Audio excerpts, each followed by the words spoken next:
மருமகனை மாமனார் பாராட்டியிருக்காரு. எந்த மருமகனா பாராட்டியிருக்காரு அப்படின்னு பாத்தீங்கன்னா, நம்மளுடைய சூப்பர் ஸ்டார் தனுஷை பாராட்டியிருக்காராம்.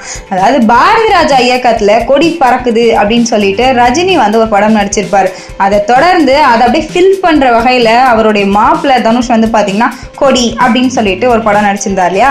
ஸோ அந்த படமும் வெளிவந்து அந்த படம் வசூல் ரீதியா சக்சஸ் ஆகல அப்படின்னாலும் கூட அப்படியே தனுஷோட பெர்ஃபார்மன்ஸ் பாத்தீங்கன்னா எல்லாரோட மனசுல அப்படியே போய் அப்படிக்கா உட்காந்துருச்சு அப்படின்னே சொல்லலாம். ஸோ அந்த அளவுக்கு நடிச்சிருப்பாரு. ஸோ 2 வேடங்கள் ஃபர்ஸ்ட் டைம் நடிச்சிருக்காரு இல்லையா.